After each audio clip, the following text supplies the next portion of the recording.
तो स्टूडेंट्स, कल हम लोगों ने फर्स्ट चैप्टर शुरू किया था theory of demand. Theory of demand में हमने डिस्कशन किया था कि सर डिमांड क्या होता है। तो डिमांड का मतलब हम लोगों ने कहा था quantity of goods and services that the consumer are willing and able to purchase at various prices at given period of time. उसको हम लोगों ने स्टडी किया था। मैंने पीरियड ऑफ टाइम और पॉइंट ऑफ टाइम को समझाया था। एक जर्नी को पीरियड ऑफ टाइम कहते हैं और वो फ्लो कॉन्सेप्ट होता है, और एक पर्टिकुलर डेट पर किसी चीज को देखना उसे stock concept point of time कहते हैं।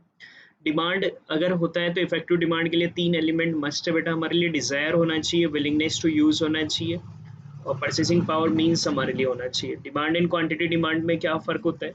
एक पर्टिकुलर प्राइस पर, स्पेसिफिक प्राइस पर स्पेसिफिक क्वांटिटी हमारे लिए क्वांटिटी डिमांडेड है, और various quantity demanded various price पर जो रिलेशनशिप है वो हमारे लिए डिमांड है। फिर हम लोगों ने कहा था कि सर डिमांड को डिटर्मिनेट्स कौन कौन करते हैं। तो on price of commodity inverse relation होता है, प्राइस बढ़ता है डिमांड कम होता है, प्राइस कम होता है डिमांड बढ़ता है।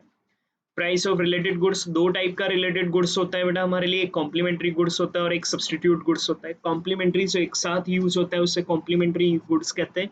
यहाँ भी इनवर्स रिलेशन होता है, एक गुड का प्राइस बढ़ता है तो दूसरे का डिमांड कम होता है, और एक का प्राइस कम होता है तो दूसरे का डिमांड इंक्रीज होता है। सब्सटीट्यूट गुड्स या कंपीटिंग गुड्स इसको कह सकते हैं। टी एंड कॉफी हमारे लिए हो गया, दोनों में से कोई एक यूज करेंगे उसे हम लोग कॉम्प्लीमेंट्री गुड्स कहते हैं। यहाँ डायरेक्ट या पॉजिटिव रिलेशन होता है, एक का प्राइस बढ़ेगा तो दूसरे का डिमांड बढ़ेगा, क्योंकि हम टी छोड़कर कॉफी पे चले जाएंगे। और एक का प्राइस कम होगा तो दूसरे का डिमांड कम हो जाएगा, क्योंकि लोग कॉफी छोड़कर वापस टी पर आ जाएंगे।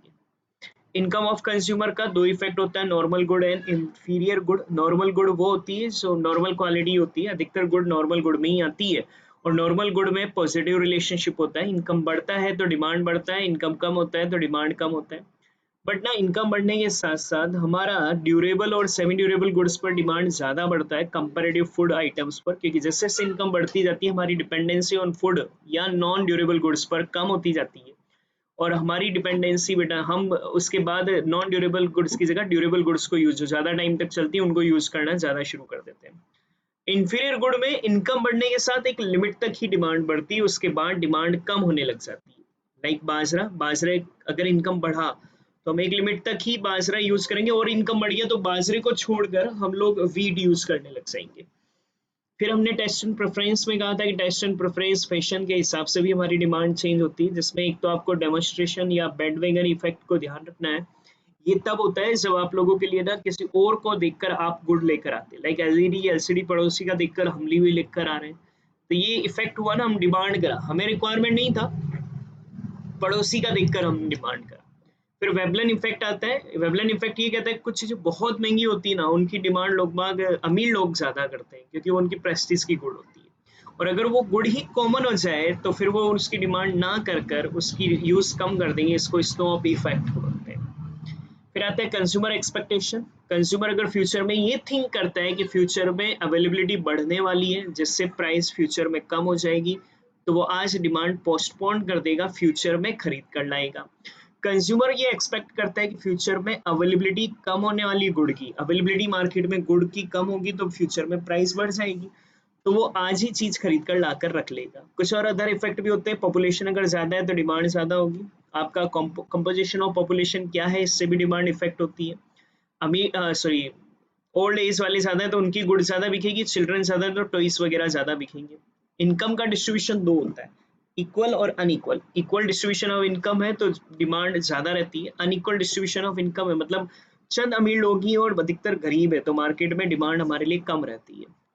अगर लोगों को क्रेडिट फैसिलिटी आसानी से मिल रहा है तो डिमांड ज़्यादा होगा, क्रेडिट फैसिलिटी मुश्किल से मिल रहा है, उधार लोन कम मिल रहा है तो डिमांड कम होगा मार्केट में। इसी तरीके से टैक्स रेट, इंटरेस्ट रेट ज़्यादा है मार्केट में तो डिमांड कम होगा। इंटरेस्ट रेट सस्ता है तो आसानी से लोन लेंगे लोग बाग और डिमांड ज़्यादा होगा।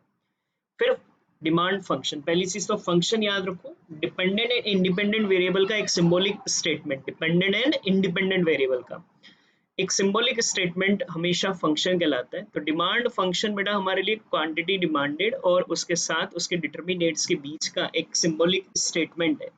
यहाँ डिमांड हमारे लिए डिपेंडेंट वेरिएबल है और बाकी के अदर वेरिएबल हमारे लिए इंडिपेंडेंट वेरिएबल है। इन अदर वेरिएबल में हमें दिया हुआ है मॉड्यूल में P X, M, P Y, P C, T A. P M होता है, पी एक्स होता है price of commodity, M money income of customer, P Y बेटा price of complementary sorry substitute goods, P C बेटा हमारे लिए price of complementary goods, T taste and preference और A advertisement expenditure हमारे लिए था। क्वेश्चन मैंने दिए थे, मैं चेक करवा रहा हूँ। अब अगर आपको कोई डाउट लगे तो आप मुझे इस व्हाट्सएप नंबर पर इन डाउट्स के लिए व्हाट्सएप कर सकते हैं। तो demand for a commodity, demand क्या होगा, तो quantity of a commodity demanded eight a certain price during any particular period of time, बेटा हमारे लिए यहाँ पर डिमांड का मीनिंग होगा। डिमांड को हम ऐसा भी कह सकते हैं ना, relationship between quantity demanded and A price. तो वो आपकी वो पूरी लिस्ट बन रही थी, प्राइस एंड क्वांटिटी, ये एक एक क्वांटिटी डिमांडेड है, ये सब के रिलेशन को मैच करो, ये रिलेशन मिलकर हमारे लिए डिमांड हो जाता है। तो क्वालिटी डिमांड तभी होगा, quality demand is always expressed at a given price, given price पर क्वालिटी डिमांड हमारे लिए एक्सप्रेस होता है at a given price. The quantity demanded बेटा हमारे लिए फ्लो कॉन्सेप्ट होता है। इकोनॉमिक इफेक्टिव डिमांड तभी होगा जब डिजायर है, मेंस ऑफ परचेज है, विलिंगनेस टू परचेज है, तो ऑल ऑफ दीज। बड़ा ये करेक्शन करेंगे यहाँ ना, ये क्वालिटी नहीं होगा, क्वांटिटी डिमांड होगा। क्वांटिटी डिमांड तो ये पूरा ना क्वांटिटी डिमांडेड कहलाएगा। Quantity demanded is always expressed at a given price, particular price पर quantity demanded.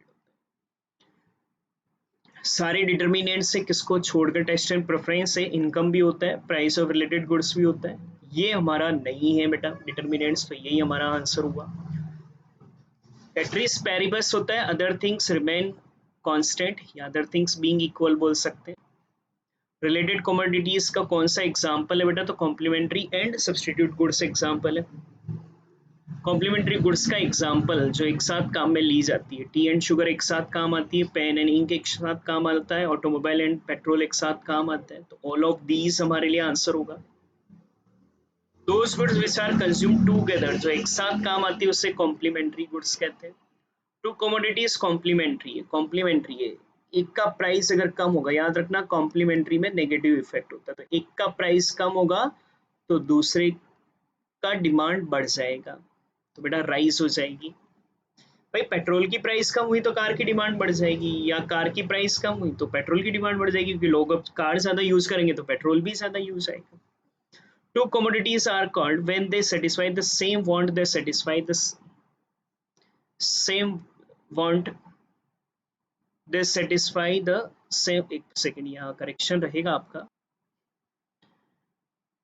when they satisfy the same want, ये दो बार लिखनी है गया, and can be used with is in place of one other, एक दूसरे की जगह काम में ले सकते हैं, तो फिर substitute goods हुआ ना, तो उन्हें हम लोग substitute goods कहेंगे।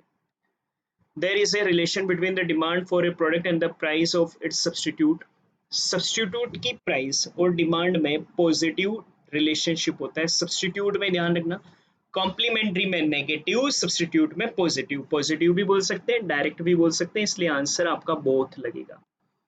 High price goods are consumed by status seeking price rich people, इसको कौन सा इफेक्ट बोलते हैं, तो बेटा इसको वेबलिन इफेक्ट बोलते हैं हम लोग। Are the commodities for which the quantity demanded rise only up to a certain level, एक सर्टेन लेवल तक ही इनकम बढ़ने के साथ डिमांड बढ़ता है, और इनकम और बढ़ जाए, मनी इनकम और बढ़ जाए तो उसके बाद वो डिक्रीज होने लगता है, इनको हम लोग इंफीरियर गुड्स बोलते हैं।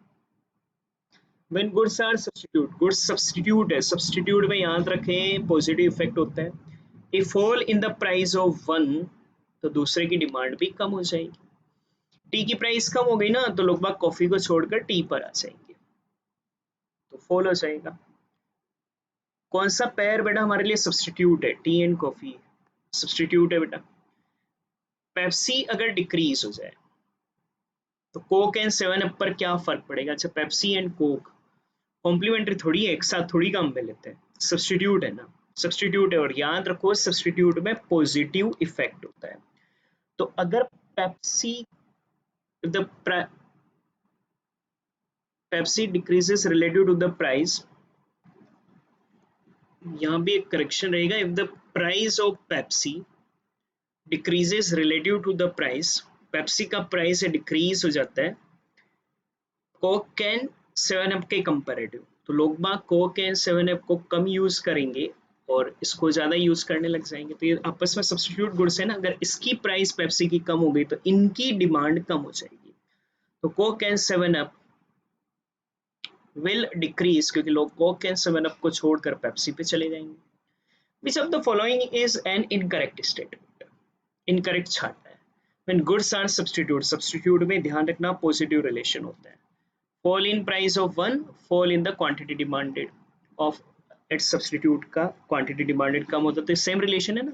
कोरिलेशन में पढ़ा ना बेटा, सेम डायरेक्शन में जाए तो वो पॉजिटिव है, तो ये तो सही है बेटा।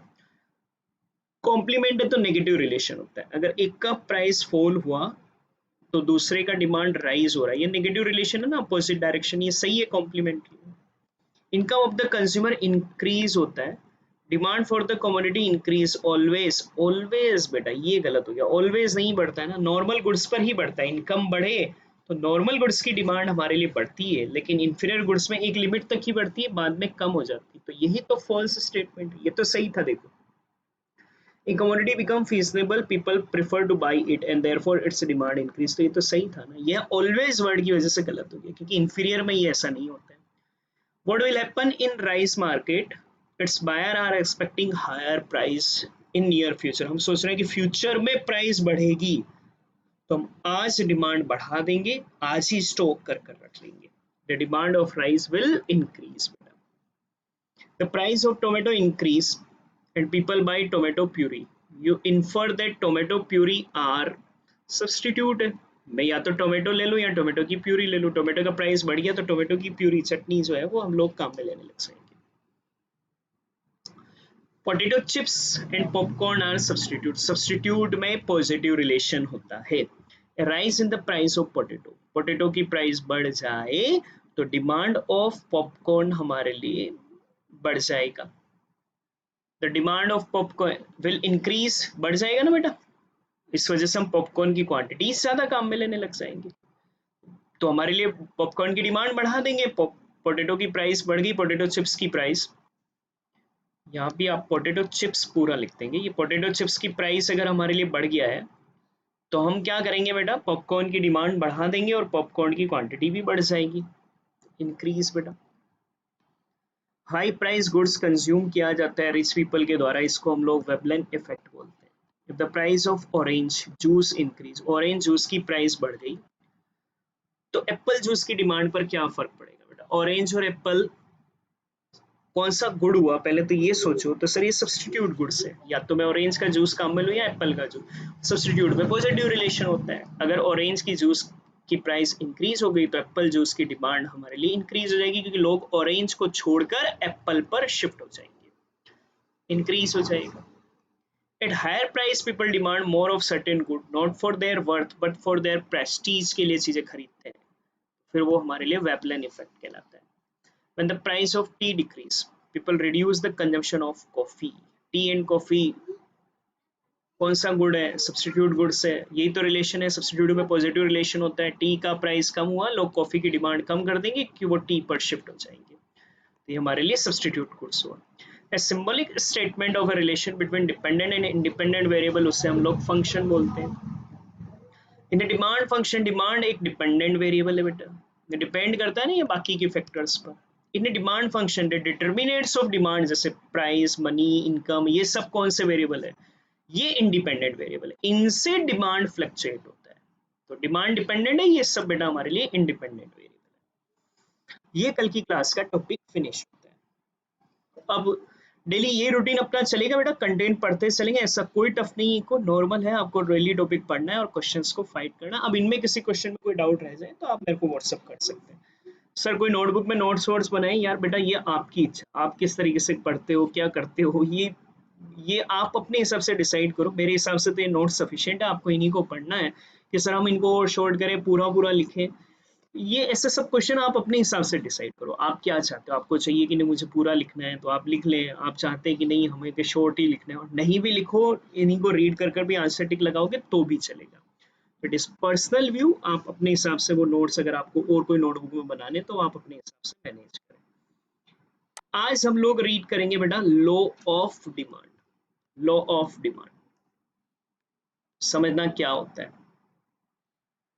लॉ ऑफ डिमांड ये बोलता है बेटा कि there is a inverse relationship between, ध्यान से समझते चलना, there is a inverse relationship between on price of commodity, जिस प्राइस को आप खरीदने जा रहे हो उस कमोडिटी की price,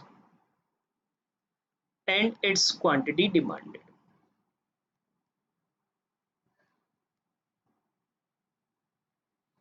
when other elements remain constant, so there is a inverse relationship between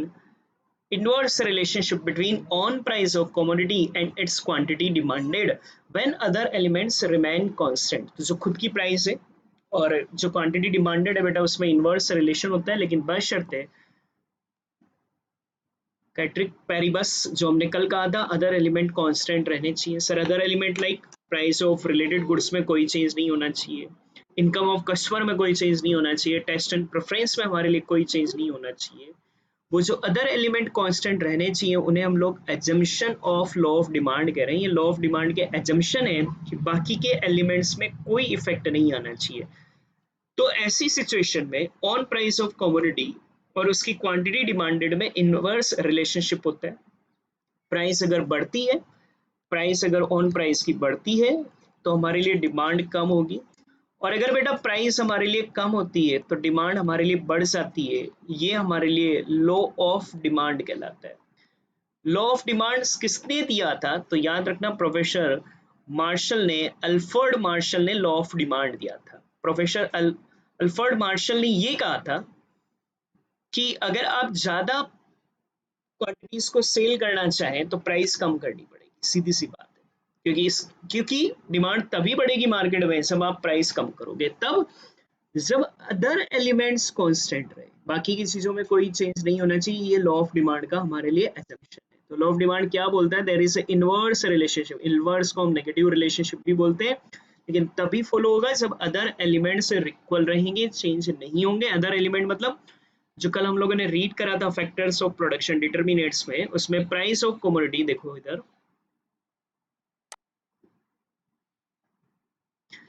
कल हम लोगों ने अदर फैक्टर्स पढ़े थे ना, उसके अकॉर्डिंग हम लोग कह रहे हैं कि law of demand price of commodity और इसकी क्वांटिटी डिमांडेड का रिलेशनशिप है, और ये रिलेशनशिप नेगेटिव रिलेशन होता है, लेकिन तब जब ये सब कांस्टेंट रहे, इसमें कोई चेंज ना हो, इसमें कोई चेंज ना हो, हमारा टेस्ट एंड प्रेफरेंस में कोई चेंज ना हो, कंज्यूमर की एक्सपेक्टेशंस में कोई चेंज ना हो, इनमें किसी तरह का चेंज नहीं हो, जो पहले है वही सब चीजें सेम कांस्टेंट रहे, तो on price of commodity and quantity demanded में जो इनवर्स रिलेशनशिप होता है, उस इनवर्स रिलेशनशिप को हम लोग यहाँ पर लॉ ऑफ डिमांड कहते हैं। और जो चीजें कांस्टेंट रहती है वो हमारे लिए एजम्पशन है, उन्हें हम लोग इक्वल मानते हैं। तो देखो ये कहता है कि if the price of a commodity fall, price कम होगा तो क्वांटिटी डिमांडेड राइज होगा, और अगर प्राइस ऑफ कमोडिटी राइज होगा तो क्वांटिटी डिमांडेड डिक्लाइन होगा। लेकिन तब जब कैटरिस पैरिबस हो, कैटरिस पैरिबस हम लोगों ने कल कहा था, इसे हम लोग और अदर एलिमेंट्स रिमेन्स इक्वल हम लोग कहते हैं। तो यहाँ हम एज्यूम कर रहे हैं कि बाकी की चीजें इक्वल रहेंगी, कांस्टेंट रहेगी, जैसे प्राइस ऑफ रिलेटेड कमोडिटीज में चेंज नहीं होगा, इनकम ऑफ कंज्यूमर में चेंज नहीं होगा, टेस्ट एंड प्रेफरेंस में कोई चेंज नहीं होगा, और ऐसे अदर फैक्टर्स जो कि इन्फ्लुएंस करते हैं डिमांड में, इनमें किसी तरह का कोई चेंज नहीं होगा। ये आपका लॉ ऑफ डिमांड। अब पॉइंट आता है सर लॉ ऑफ डिमांड किसने दिया था? तो बेटा law of demand professor Alfred Marshall ने दिया था। उन्होंने कहा था कि greater the amount to be sold, ज्यादा यूनिट कभी बेचा जाएगा जब smaller must be the price at which it is afford in order that it may find purchaser, और इन अदर, सीधी सी बात है, ये यूं ही कहना चाह रहे हैं, हमें कोई डेफिनेशन रट्टी नहीं। तुम तो एक बात ध्यान रखना, प्रोफेसर अल्फ्रेड मार्शल ने दिया था। तो उन्होंने ये कहा था कि ज्यादा क्वांटिटी तभी सेल होगी जब बेटा प्राइस हमारे लिए कम हो, जिससे कि परचेजर उसको परचेज कर पाए। और उन्होंने ये कहा कि amount demand increase with a fall in price, price कम होने से डिमांड बढ़ता है, and diminish with a rise in price, price बढ़ने पर डिमांड कम हो जाता है। इससे हम लोग लॉ ऑफ डिमांड कहेंगे। क्या क्या याद रखोगे यहाँ तक मैं समझा देता हूँ। लॉ ऑफ डिमांड किसने दिया? प्रोफेसर अल्फ्रेड मार्शल ने। लॉ ऑफ डिमांड किस किस का रिलेशनशिप है? Price of commodity and quantity demanded का। लॉ ऑफ डिमांड में एजम्पशन क्या होते हैं, अदर एलिमेंट्स रिमेन्स कांस्टेंट हमारे लिए रहने चाहिए। अदर एलिमेंट्स में क्या क्या ध्यान रखोगे, price of related goods, income of customer, consumer expectation, taste and preference, ये हमारे लिए कांस्टेंट रहने चाहिए।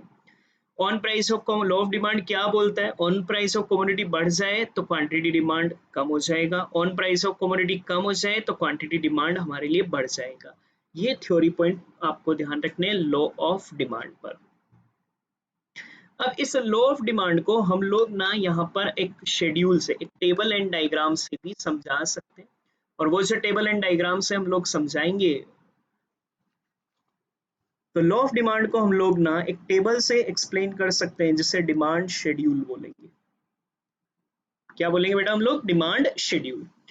डिमांड टेबल नहीं, इसे क्या बोला जाता है, डिमांड शेड्यूल। तो एक डिमांड शेड्यूल एक टेबल होता है, a table which represent the different price of commodity and the corresponding quantity demanded.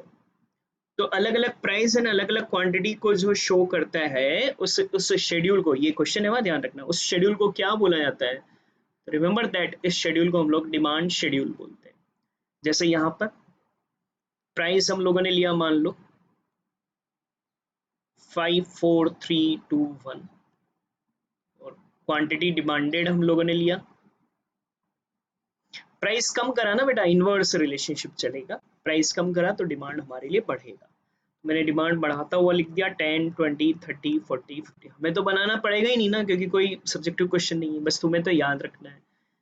A table showing relationship between on price of commodity and its corresponding quantity demanded, उस schedule को क्या बोलते हैं, sir demand schedule बोलते हैं।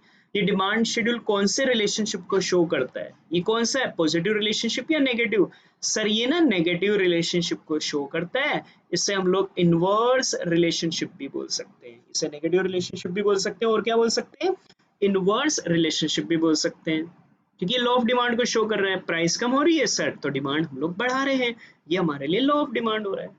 और अगर अगर हम लोग इस शेड्यूल को ग्राफ में प्रेजेंट कर दें, इस शेड्यूल को ग्राफ में प्रेजेंट कर दें, तो उसे हम लोग यहाँ पर डिमांड कर्व बोलेंगे। तो डिमांड कर्व क्या हुआ, एक graphical presentation of demand schedule. क्या बोलेंगे डेफिनेशन, ये पूछेगा, a graphical presentation of demand schedule is called dash dash dash. तो ये graphical presentation of demand schedule is called demand curve. जब आप इस डिमांड शेड्यूल को ग्राफ में शो करें तो उससे हम लोग डिमांड कर्व बोलेंगे। ये कर्व ऐसा बनता है,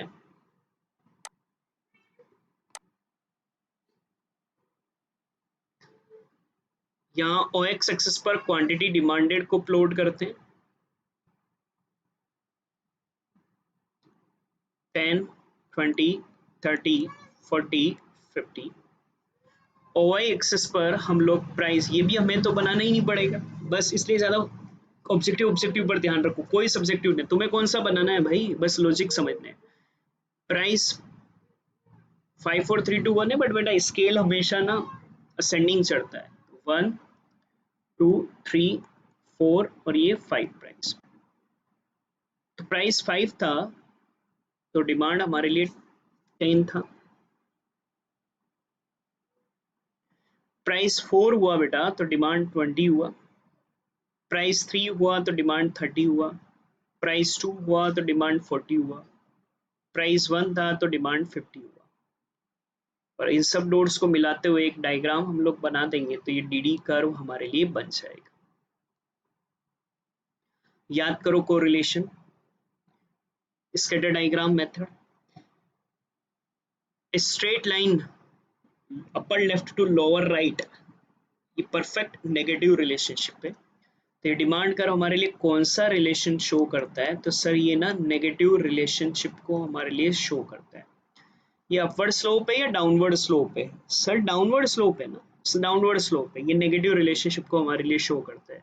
और यही किस किस में नेगेटिव रिलेशनशिप को शो करता है, तो sir price and quantity demanded के नेगेटिव रिलेशनशिप को शो करता है। ये आपका डिमांड कर्व, आई थिंक समझ में आया होगा। अब क्वेश्चन कौन कौन से मैं समझा देता हूँ, देखो डिमांड शेड्यूल क्या होता है, तो a table which shows the relationship between price of commodity and its quantity demanded is called demand schedule. Demand schedule price and quantity की कौन से रिलेशन को शो करता है सर? नेगेटिव या इनवर्स रिलेशनशिप को शो करता है। And A graphical presentation of demand schedule is called, क्या बोलते हैं सर? डिमांड कर्व बोलते हैं। डिमांड कर्व का स्लोप क्या होता है सर? डाउनवर्ड स्लोप होता है। Demand curve price and quantity के कौन से रिलेशन को शो करता है? इनवर्स रिलेशनशिप को शो करता है। आई थिंक समझ में आया होगा। तो बेटा ये जो तुमने शेड्यूल बनाया है ना, इस शेड्यूल बनाते वक्त हमने ये माना है अदर एलिमेंट हमारे लिए कांस्टेंट रहेंगे। ये डायग्राम बनाते वक्त भी हमने माना है कि अदर एलिमेंट, क्योंकि लॉ ऑफ डिमांड तो फॉलो कर ही रहे, और अदर एलिमेंट कौन कौन से? Taste and preference, price of related goods, income of customer, वो सारे हमारे लिए कांस्टेंट रहेंगे यहाँ पर। उनको मानते हुए हम लोगों ने यहाँ पर ये शेड्यूल, उनको मानते हुए ये कर्व हम लोगों ने यहाँ पर कंस्ट्रक्ट करा है। तो अब अगर हम लोग बात करें यहाँ पर एक छोटा सा टॉपिक ध्यान से सुनना।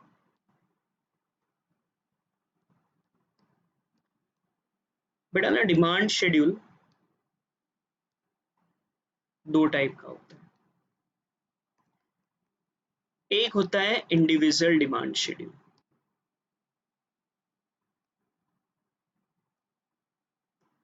और एक होता है हमारे लिए मार्केट डिमांड शेड्यूल।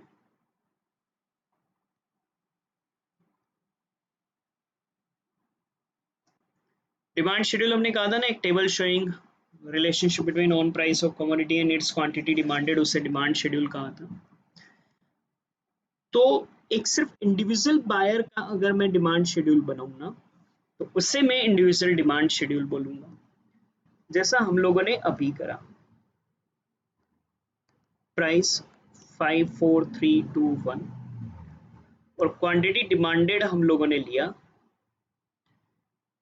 ए ने बोला कि वो 5 प्राइस पर प्राइस कम करा ना, तो डिमांड बढ़ाई हमने 10, 20, 30, 40, 50। ये जो शेड्यूल आप लोगों ने बनाया, ये शेड्यूल तो कहलाता है बेटा हमारे लिए इंडिविजुअल डिमांड शेड्यूल। कौन सा होगा? इंडिविजुअल। एक इंडिविजुअल बायर का डिमांड शेड्यूल है, डिफरेंट डिफरेंट प्राइस पर डिफरेंट डिफरेंट क्वांटिटी जो वो खरीदेगा, वो इंडिविजुअल डिमांड शेड्यूल हमारे लिए हुआ, और उसका कर्व हम लोगों ने बनाया, वो इंडिविजुअल डिमांड शेड्यूल कर्व हमारे लिए बना। पर अगर मैं किसी कमोडिटी के सारे बायर्स का शेड्यूल एग्रीगेट कर दूं, समीशन कर दूं, तो सारे बायर्स का शेड्यूल मिलाने पर जो शेड्यूल हमारे लिए बनेगा, उस शेड्यूल को हम लोग मार्केट डिमांड शेड्यूल कहते हैं। मान लो किसी कमोडिटी के मार्केट में सिर्फ दो ही बायर हैं, ए एंड बी, दो ही बायर हैं, दो, ओनली टू बायर्स हैं। ए बायर का इंडिविजुअल डिमांड शेड्यूल मैंने देखा, प्राइस वही 54321, क्वांटिटी डिमांडेड बाय ए हम लोगों ने लिया 10, 20, 30, 40, 50 है, और क्वांटिटी डिमांडेड बाय बी हमने लिया, इसका था मान लो 20, 30, 40, 50, 60 था। सुनना, 5 रुपीज प्राइस पर ए खरीदेगा 10 कमोडिटी, बी खरीदेगा 20। ये तो है ए का इंडिविजुअल डिमांड शेड्यूल। ये है बेटा हमारे लिए बी का इंडिविजुअल डिमांड शेड्यूल। और मैंने ये एजम्पशन लिया कि मार्केट में इस कमोडिटी के सिर्फ ये दो ही बायर हैं, तो अगर मैं इन दोनों का समेशन बना दूं ना, तो वो ऐड करने पर जो हमारे लिए बनेगा, वो हमारे लिए मार्केट डिमांड होगा, ए प्लस बी। तो 10 प्लस 20, 5 रुपए प्राइस पर ए खरीदेगा 10, बी खरीदेगा 20, दो ही बंदे हैं खरीदने वाले, तो मार्केट में टोटल डिमांड होगा 30। 4 रुपीज प्राइस पर ए खरीदेगा 20, बी खरीदेगा 30, और दोनों ऐड करते हैं तो मार्केट में टोटल डिमांड हुआ 50। 3 रुपीज पर ए ने डिसाइड किया 30 का, बी 40 का, तो ये 70। 2 रुपीज पर 40 plus 50 is equal to 90, and 50 plus 60 is equal to 110। ये है हमारे लिए मार्केट डिमांड। तो डिमांड शेड्यूल दो होते हैं, एक एक इंडिविजुअल बायर के जो डिमांड शेड्यूल बनते हैं ना, वो तो होते हैं इंडिविजुअल डिमांड शेड्यूल, और जब आप इन सारे डिमांड शेड्यूल्स का एग्रीगेट शेड्यूल बना देते हैं, तो वो हमारे लिए मार्केट डिमांड शेड्यूल हो जाते हैं। तो हमने कहा है graphical presentation of demand schedule को हम लोग बेटा यहाँ डिमांड कर्व बोल रहे हैं। तो ये जो तुमने इंडिविजुअल डिमांड शेड्यूल का कर्व बनाया वो तो हुआ इंडिविजुअल डिमांड कर्व,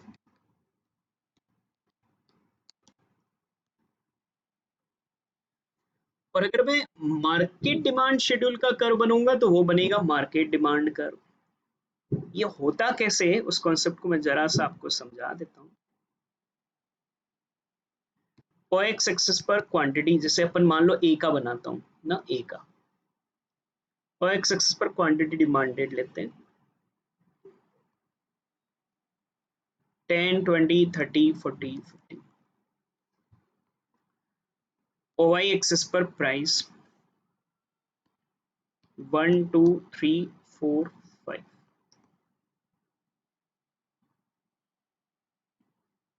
5 पर 10,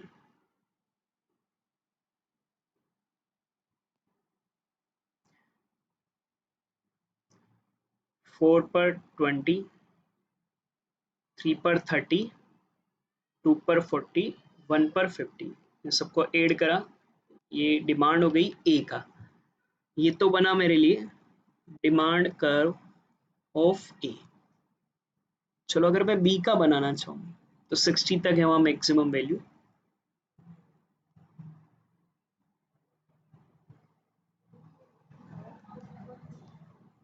ओ एक्स एक्सिस पर क्वांटिटी डिमांडेड 10 20 30 40 50 60, 3 4 5। अब क्या था बी का देखना, 1 पर 20 है बेटा, ध्यान देना,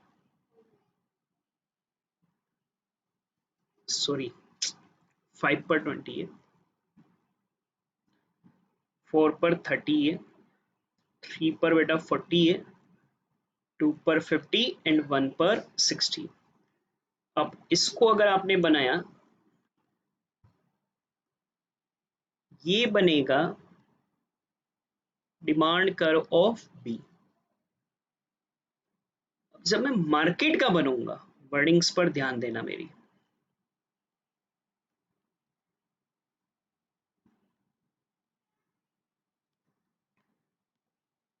जब मैं मार्केट का यहां बनूंगा,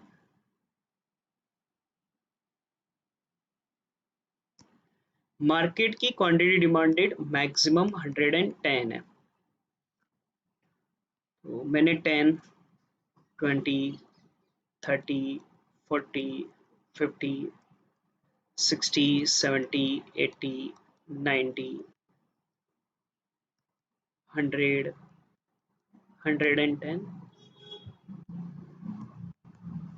प्राइस बेटा वही हमारा 1 2 3 4 5।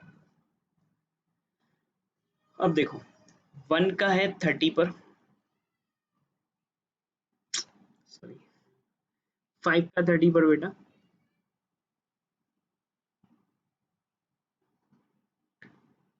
4 रुपीज पर मार्केट में टोटल डिमांड हो रही है 50, 3 पर 70, 2 पर 90 एंड 1 पर बेटा 110। ये जो डिमांड कर्व बनेगा ना, ये बनेगा मेरे लिए मार्केट डिमांड कर्व। ये मार्केट डिमांड कर्व बेसिकली ना ये वर्टिकल समेशन है। देखो 5 पर ये 10 था, ये 20 था, तो 10 और 20 दोनों जुड़कर ये लाइन कितने पर आई बेटा 30 पर। ये था 4 पर 20 और ये था बेटा 30, 20 और 30 दोनों मिलकर कितने पर आ गई बेटा 50 पर। ये था 3 पर 30 और ये था 40, 30 40 दोनों जुड़कर ये लाइन कहाँ चली गई बेटा हमारे लिए 70 पर। ये ए का था बेटा 2 पर 40 और ये था 50, तो 40 50 दोनों मिलकर कहाँ चला गया बेटा अपने लिए 90 पर। ये था 50 और ये 60 दोनों मिलकर बेटा 110 पर हमारे लिए आ जाएगा। ये आपका मार्केट डिमांड कर्व। तो शेड्यूल और कर्व दो तरह के होते हैं, इंडिविजुअल के भी और मार्केट के भी, और ये सब लॉ ऑफ डिमांड को फॉलो कर रहे होते हैं। ये आपका आज का कंटेंट, तो फटाफट मेरे साथ रिवाइज कर लें। लॉ ऑफ डिमांड क्या स्टेट करता है? Law of demand inverse relationship किस किस के बीच में बेटा? On price of commodity and its quantity demanded में कब, जब आटा आपके लिए कैटरिस पेरिबस हो, मतलब अदर एलिमेंट कांस्टेंट रहे। सर कौन कौन से एलिमेंट कांस्टेंट रहे? वही price of related goods, income of customer, taste and preference, customer expectation, ये सब कांस्टेंट रहने चाहिए। किसने दिया था? एल्फ्रेड मार्शल ने दिया था। फिर शेड्यूल क्या होता है? The table which shows the relationship between price of commodity and its quantity demanded, उस टेबल को हम लोग डिमांड शेड्यूल कहते हैं। डिमांड शेड्यूल किस किस का रिलेशन है? प्राइस एंड क्वांटिटी डिमांडेड का। कौन सा रिलेशन है? इनवर्स रिलेशनशिप है। इस डिमांड शेड्यूल के कर्व को क्या बोलते हैं? डिमांड कर्व बोलते हैं बेटा। डिमांड कर्व में डिमांड कर्व का स्लोप क्या होता है? तो सर डाउनवर्ड स्लोप होता है। ये प्राइस एंड क्वांटिटी के कौन से रिलेशन को शो करता है? तो सर नेगेटिव इनवर्स रिलेशनशिप को शो करता है। अच्छा, मार्केट डिमांड शेड्यूल क्या होता है? तो इंडिविजुअल डिमांड शेड्यूल का समेशन हमारे लिए मार्केट डिमांड शेड्यूल होगा। जितने भी इंडिविजुअल बायर है, पी क्यू आर तीन थे, तो तीनों को ऐड कर कर मार्केट का बना दिया। और इसका कर्व बनाएंगे तो वो क्या कहलाएगा? मार्केट डिमांड कर्व हमारे लिए कहलाएगा। और इनको बनाते वक्त अपन ये एजम्पशन लेकर चलते हैं अदर एलिमेंट कांस्टेंट रहेंगे, सिर्फ प्राइस और क्वांटिटी का नेगेटिव रिलेशन यहाँ दिखाया जाता है। आई थिंक समझ में आया होगा बेटा अच्छे से। अब एक नोट, ये आप थोड़ा सा ध्यान से समझ लेना, कंफ्यूज मत होना, ध्यान देना मेरी बात को।